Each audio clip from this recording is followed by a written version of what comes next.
to the Startup Showdown podcast, where we discuss pitching, funding, and scaling startups. Join us as we interview winners, mentors, and judges of the monthly $120,000 pitch competition powered by Panoramic Ventures. We also discuss the latest updates in software, Web3, healthcare tech, fintech, and more. Now sit tight as we interview this week's guest and their journey through entrepreneurship.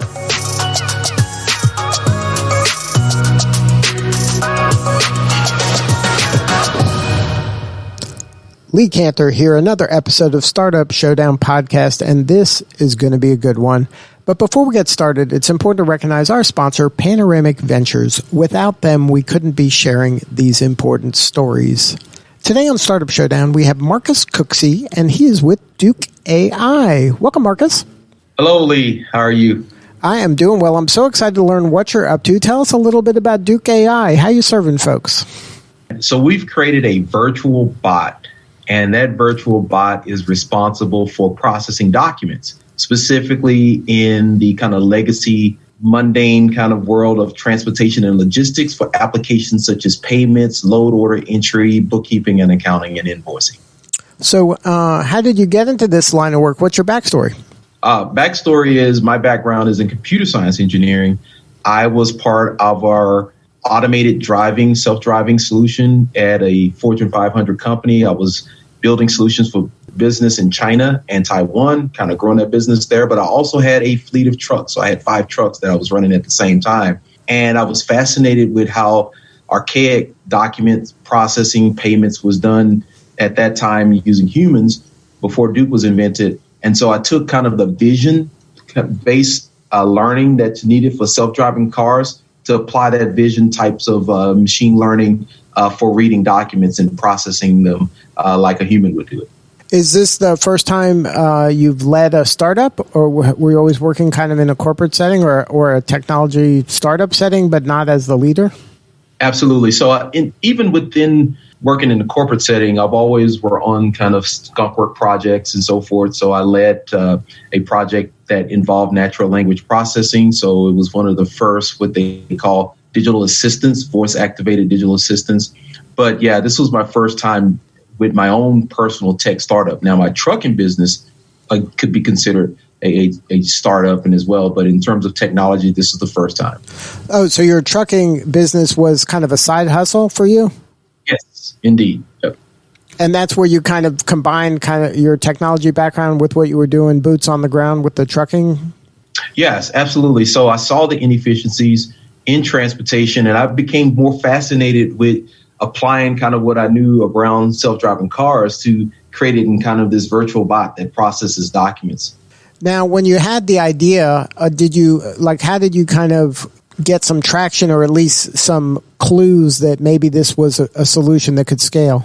Yeah, I needed to know that it was practical because I knew, unlike, self-driving cars, the rules in, vision-based applications with cars are kind of, well known, right? You know what a human looks like, a vehicle, lane markers. But in transportation, you could have thousands of different documents, formats, the orientations, all of those different things that makes processing a document difficult. I need to prove that it could work. So I did some little experimentation at home on my own, did some prototyping, tested with a variety of different documents to see if I could actually at least extract the data and then do some contextualized learning and then pull out the key data. When I was able to do that across a few documents, I got confident that I could actually implement this and make this do it on a broader scale. Now, was it difficult when you attack a problem like this and you have kind of legacy businesses that have been doing things the way that we've always been doing that, they're a lot of times hesitant to change. Was it difficult to open their mind to the possibility that you were offering? Absolutely. I remember being in a meeting and I told them that our virtual bot could process documents accurately nearly 99% of the time. And he was very skeptical and pretty much walked me out of the door, because he recognized how difficult the problem was. And he was a little skeptical. I think most people, in this industry, maybe it's just because of just their backgrounds or understanding, how hard the problem was. They were very skeptical. And so when you in this case, you actually have to do the proof in the pudding to really bring people on your side and make them believers. Now, when they're processing it kind of in a human way, isn't kind of the errors and mistakes way more prevalent than your way? Absolutely. Yeah. I mean, the attention span of a human to do some repetitive, mundane task is very short. We don't realize it, and we're prone to do errors on a regular basis. But I think it's like self-driving cars. When I was doing that, people are hesitant of even, giving that control of a vehicle to a robot, even though we know humans are prone. 90% of the errors or accidents are caused by humans, and the same would apply for processing documents. The introduction of human error into the process. Now, how were you able to get kind of those first companies online to beta test and to even explore the possibilities of your solution? Yeah, fortunately, even though the platform can scale to other applications on the enterprise side, fortunately, we had an app. And so I think the app gives you a quicker way to connect with customers by having them to download it and experiment with it and then eventually become paid customers. So by having that app, it gave us the feedback loop that we needed, that customers were interested or certain things were not working right and improvements we had to make versus having to go to a larger company and convince them to integrate this. So we were able to get some test learning through the mobile app we have. And then once they did that, they were getting more and more confident with your solution? Absolutely, right. So the mobile app does what you would say the bookkeeping part, right? So now think about a trucker who's an owner-operator. He's on the road. He doesn't know anything about accounting. And so now he just connects to his bank account and uploads receipts or invoices or send them via email to our virtual bot. And it handles it like a human would. So it automatically categorizes it, generates charts of accounts, generates reports, profit and loss statements without the driver even, changing and modifying anything. And so we had to refine that, but that learning taught us that we could have further applications beyond just the bookkeeping part. Right. And once they feel comfortable there, then it's easy to kind of nudge them into more and more adjacent services. Absolutely. So now, we're offering other products such as invoicing. So now they see it on the bookkeeping side and they're like, okay, now you're doing something more serious like payments. Can this virtual bot now handle my payments and invoicing on my behalf and doing all of the checks and aging and so forth? And so now they're gaining more confidence around its ability to handle payments as well. So now has this startup evolved beyond kind of the side hustle, and now this is your main gig, or are you still kind of in two camps here? Oh, absolutely not. No, it's impossible for me to go for two camps. I am fully in. I've been fully in now for 3 years, and now we have employees that work at the company. And so, I spend all of my time on Duke for the most part. So now, as leading a tech company that you are, any kind of surprises, or is it how you imagined?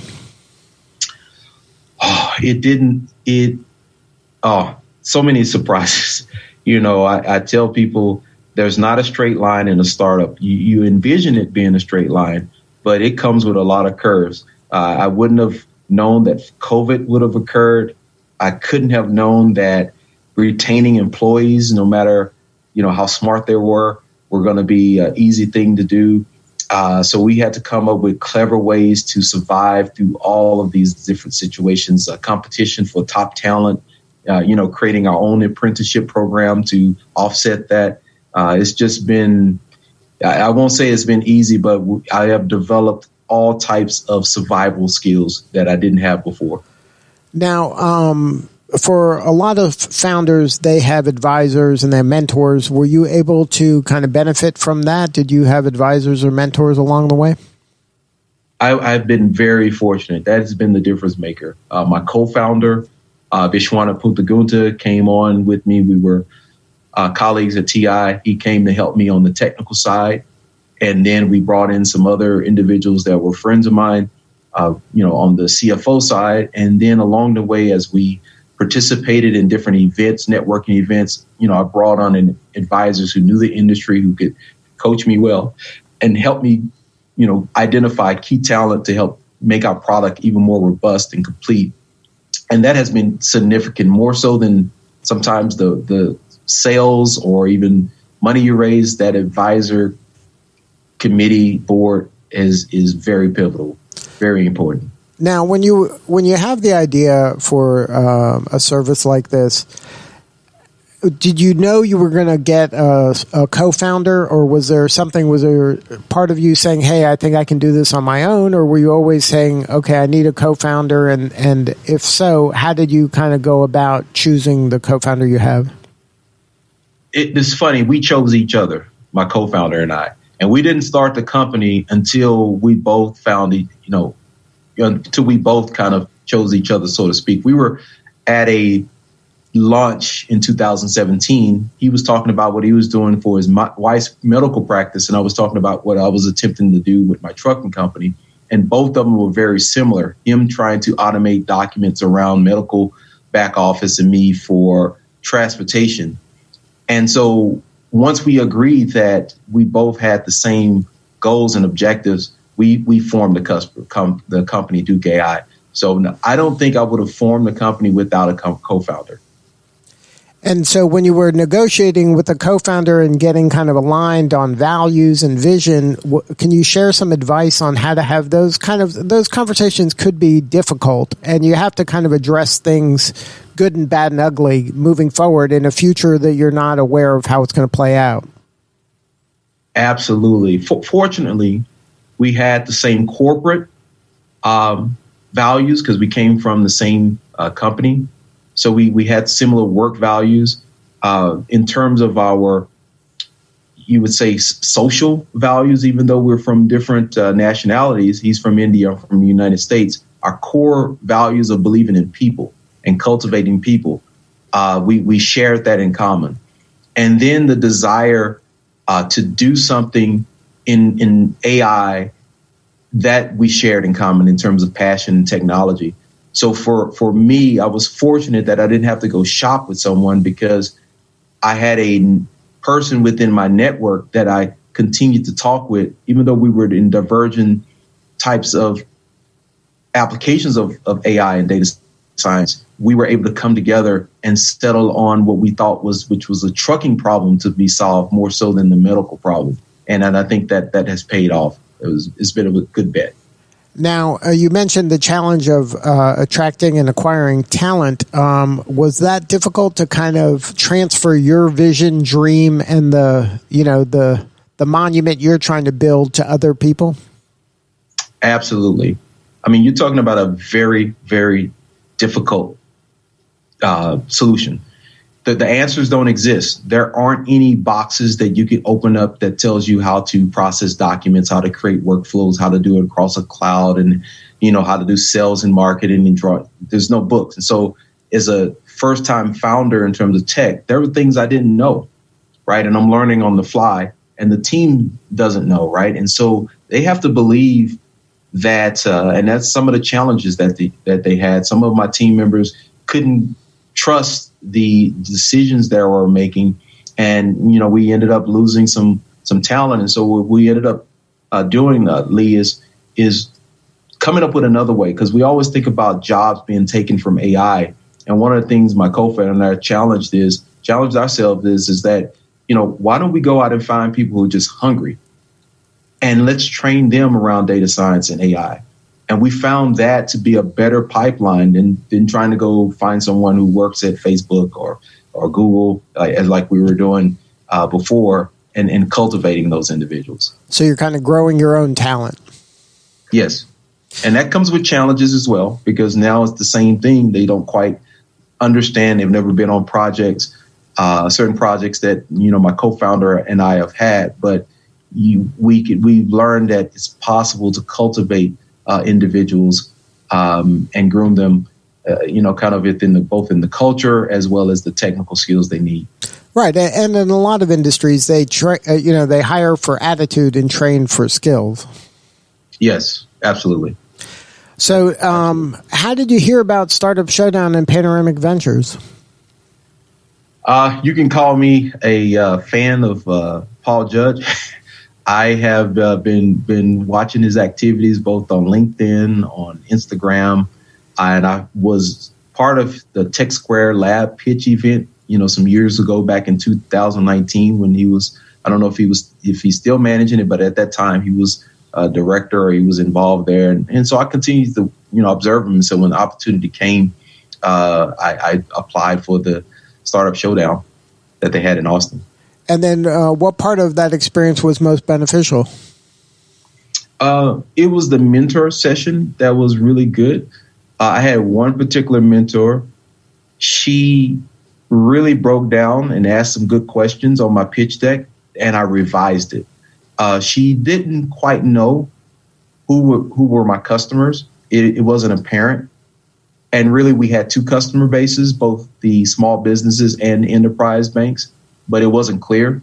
And it was a simple change on one slide that actually identified both. And I think that story was able to resonate with, even with the judges, because they could see that we basically have a symbiotic growth between two customers. It's not limited to one. And so that feedback she gave me, I think, really set the stage for really defining, who our customers were and how we were targeted. So what's next? What can we do to help? Yeah, at this moment, I always tell people we built the engine. Right now, we're building the assembly line. We want to get document processing into the hands of big carriers, banks in the transportation industry, software platforms. We are a platform that plugs in and integrates into any solution. And so we just now need the assembly line, which is the sales. We model ourselves after Plaid. They have this quick, easy way to be able to download their SDKs, their apps, and so forth, and quickly develop. And that's kind of the vision that we have, too, is because in transportation, there's a lot of cost associated with operational costs. Of course, fuel is one of them today. And so what we offer is the ability to reduce operational costs, create cash flow while also giving business insight.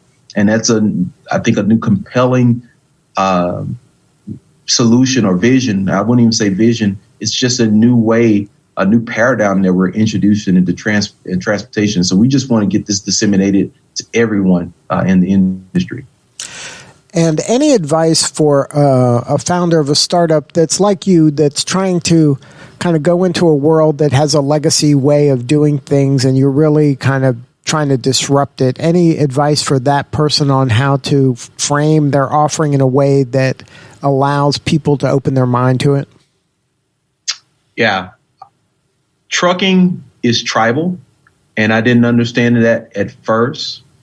So you must understand the tribal nature of whatever industry you're going through. So there's I won't use the word gatekeepers, but understand the culture, right? And it's not even just your product. What concerns the customer? And it's not even the product you're offering. It could be the fact that the restrooms that they go to or the gas stations that they go to, or they can't find parking, are issues. Understand everything about the industry, not just the small part you're solving. And now that makes you more credible and able to empathize with all aspects, right, of the business. So understand, that's the first thing I would say, is really respect the tribal nature of the industry you're going into. And then two, be ready to pivot, right? You will pivot in some kind of way, unless you're just fortunate. And so in order to pivot, you will need to have good advisors to help you to understand the other applications. So you need great advisors. You'll think you need money, and you do, but advisors are really pivotal and critical. Yeah, and to be able to discern who has the better connections and advice within that money is an important consideration. Yes, absolutely, absolutely. Now, Marcus, who is the ideal prospect for your service? Who do you want to meet more of? We like to meet more banks that pay carriers, truckers, but we also like to work with other software services or software companies that service the carriers, the truckers, to integrate Duke technology into their platforms. So if somebody wants to learn more about Duke, what is the website? What's the best way to get a hold of you or somebody on your team?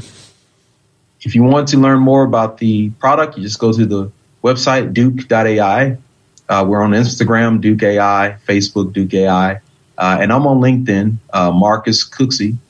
And in fact, on our website, we have a direct, if you ever want to schedule a meeting with someone from our team, we actually have a direct free scheduling.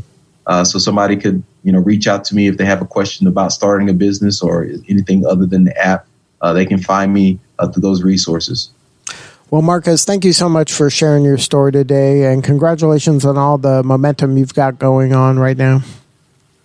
Yeah, and thanks for the Startup Showdown and Panoramic Ventures for believing in the vision that we have.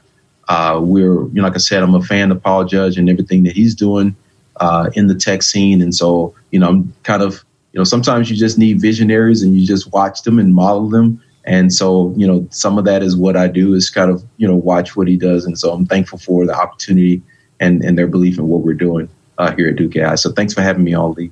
Well, Marcus, thank you again for sharing your story. You're doing important work and we appreciate you. Thank you, sir.